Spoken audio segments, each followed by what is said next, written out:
클릭해주셔서 감사합니다. 안녕하세요, 축구형입니다. 최근 몇 년간 토트넘에서 가장 극적인 순간들이 파크레인을 등지고 있는 17,500석 규모의 관중석 앞에서 연이어 일어났습니다. 이번 시즌에만 셰필드 유나이티드와 리버풀을 상대로 한 후반전 골이 그 앞에서 터졌는데요. 브라이튼전에서도 손흥민이 그 극적인 순간을 만들었습니다. 96분 손흥민이 환상적인 패스로 브레넌 존슨의 득점을 이끌었죠. 토트넘 관중들은 자신들 앞에서 터진 멋진 골에 분위기가 절정에 달했습니다. 영국에서는 손흥민이 토트넘 하스퍼 스타디움에 있던 61,445명의 팬 대부분을 정신착란에 빠뜨렸다고 극찬하기도 했습니다. 얼마 전 아시안컵에서 돌아왔다는 게 믿기지 않는 컴백손의 슈퍼플레이였습니다. 비카리오는 자신의 페널티 지역을 질주해 마치 스스로가 득점한 것처럼 무릎을 꿇는 세레머니를 하기도 했습니다. 그리고 그 여파는 아직도 영국 현지를 뒤흔들고 있는데요. 따라서 이번 영상에서는 컴백한 히어로 손흥민이 영국 현지에서 토트넘 평가까지도 급등시킨 이유에 대해서 전해드리고요. 또한 영국 토트넘 바벨에서 이번 시즌도 손흥민이 세계 최고의 피니셔인 이유에 대해서 분석한 알토란 같은 소식도 전하겠습니다. 바로 만나러 가시죠. 구독 깜빡하신 분들 구독 버튼 시원하게 누르고 시청해주시면 채널 지속에 큰 힘이 됩니다. 손흥민 선수가 설 연휴에 멋진 어시스트를 선물한 것에 이어 반가운 메시지까지 보냈죠. 손흥민은 경기를 마친 뒤 자신의 인스타그램에 돌아와서 행복하다 라고 적었습니다. 우리가 조금 늦게 발동이 걸렸지만 팬들이 뒤에 있어 언제나 승점 3점을 얻을 기회가 있다는 것을 안다라고 말했는데요. 아시안컵을 잊고 토트넘으로 돌아가 행복 축구를 하길 바랬던 한국 팬들의 바람대로 된 것 같아 기분이 좋습니다. 그런데 더 기분 좋은 소식들은 제가 전해야겠죠? 컴백한 손흥민의 복귀와 슈퍼플레이로 영국 현지 외신들이 하나같이 토트넘에 대한 평가를 상승시켰습니다. 영국 디 애슬레틱은 손흥민이 전속력으로 달리며 균형을 살짝 잃었지만 왼발로 브라이튼의 수비 뒷공간을 휘저으며 볼을 굴려서 에스투피런의 손이 닿지 않는 존슨의 정면으로 보냈다며 찬사를 보냈습니다. 그리고 포스테코글루의 인터뷰를 인용했는데요. 이 단순해 보일 수 있지만 월드 클래스인 손흥민이 결정적인 순간에 적절한 패스를 찾아낸 것이다. 그를 데려올 수 없거나 다른 사람이었다면 그렇게 할 수 없다라며 엔지는 손흥민을 월클이라고 평가하기도 했습니다. 이제 손흥민 덕에 토트넘의 남은 시즌에 대한 평가도 급상승했습니다. 토트넘이 손흥민을 필두로 베르너, 히샬리송, 클루셉스키, 존슨을 최전방 3톱에 배치할 수 있게 되었고 마노로 솔로몬이 부상에서 회복되는 중이기 때문에 리그 마지막 14경기에서 훨씬 더 강력한 라인업을 구축할 수 있게 되었다면서 토트넘의 남은 시즌의 잠재성을 높게 평가했습니다. 또한 디 애슬레틱은 손흥민과 같은 선수가 경기장에 오래 머물수록 그가 특별한 활약을 할 가능성이 높아진다. 어쩌면 손흥민은 96분까지 결정적인 개입을 아껴두면서 긴장감과 드라마를 이어놓은 후 그가 없는 동안 모두가 놓쳤던 것을 상기시켰을지도 모른다. 이제 손흥민이 돌아왔으니 토트넘 벤치에서가 아니라 매주 선발로 나서서 그의 영리함과 세계 최고 수준의 테크닉을 기대할 수 있게 되었다면서 찬사를 보냈습니다. 토트넘의 남은 14경기마저 핑크빛 희망으로 물들이는 남자 손흥민입니다. 그리고 토트넘 하스퍼 바벨의 타키스 아나톨리티스가 브라이튼 경기 전에 올렸던 분석글도 매우 흥미롭습니다. 브라이튼 활약을 예견하듯 손흥민을 세계 최고의 피니셔라는 극찬을 아끼지 않았는데요. 2016-17 시즌 이후 손흥민만큼 기대 득점 기록을 뛰어넘는 선수는 없다고 평가했습니다. 더구나 손흥민은 이후 몇 시즌 XG값 기록을 넘어서고 있다고 말했습니다.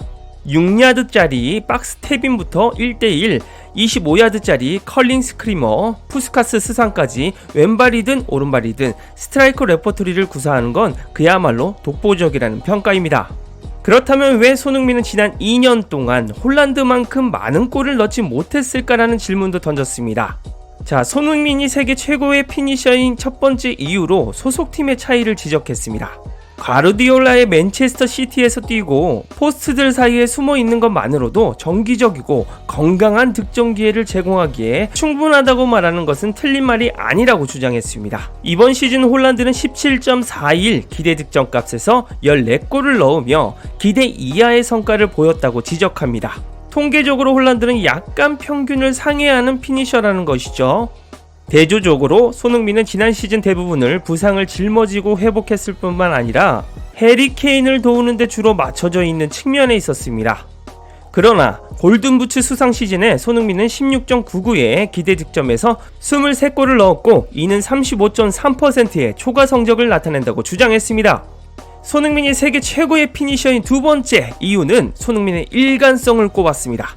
보통 기대 득점 값을 초과하는 것은 그냥 운이 좋다고 진단될 수 있다고 합니다. 예를 들어 팀 동료 히샬리송은 지난 7경기 또는 8경기에 걸쳐 XG 합계보다 훨씬 높은 수행을 하고 있었습니다. 그러나 이것은 오랜 기간 동안 히샬리송의 기대 득점 데이터에 미치지 못하는 결과죠. 슬프게도 과거 데이터는 이 수준의 퍼포먼스가 단순히 지속 가능하지 않음을 시사한다고 주장했습니다. 하지만 손흥민은 이번 시즌 프리미어 리그만 보더라도 리그 득점 선두 중 기대 득점 오버 퍼포먼스 부분에서 다시 한번 차트 선두를 달리고 있다고 했습니다. 손흥민이 세계 최고의 피니셔인 세 번째 이유는 바로 손흥민의 볼터치에 있다고 합니다.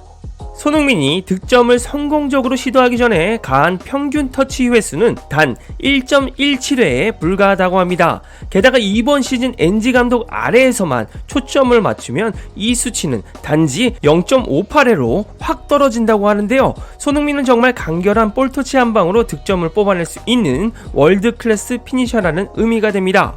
가끔 골을 잘 못 넣는 공격수들 보면 잔터치들이 상당히 많아 슈팅 타이밍을 제대로 못 맞추는 경우가 상당히 많죠. 우리가 항상 손흥민의 득점을 보고 놀라는 것은 터치와 슈팅이 깔끔하기 그지 없다는 사실입니다. 분석가는 손흥민이 즉 축구를 득점으로 실행하는 것에 있어서 동시대 선수들 사이에서 사실상 비교할 대상이 없다고 평가합니다. 경기장의 거의 모든 곳에서 그리고 그것의 양쪽에서 편안하게 득점할 수 있다고 말이죠. 그리고 이 스퍼스맨은 수년 동안 XG 모델들을 조롱해왔다고 극찬했습니다. 축구에서 특정한 기본 테크닉의 모든 종류에 관한 그런 리그의 선수를 볼 수 있는 경우는 드물다면서 손흥민을 고평가했습니다. 공이 박스 안에서 위태롭게 윙윙 거리고 있든 허둥대는 수비 라인 뒤로 전문적으로 미끄러져 들어가든 혹은 그 구역에 가장자리에 잘 붙어서 맞겠다고 애원하는 것이든 그 순간에 우리 계산기를 휘둘러 그 숫자들을 크런치하면 오늘 게임에 손흥민의 부츠를 집어넣는 것이 더 나을 것이라고 분석을 마무리했죠.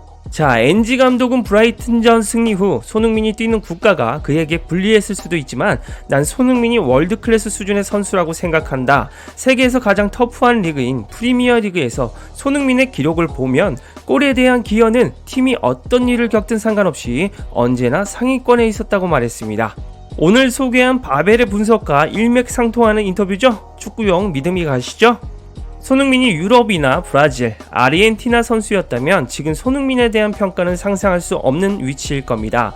비록 한국인인 저도 가슴이 아프긴 하지만 우리 손흥민의 가치에 대해서는 자세히 알고 가슴에 새겨둬야 합니다.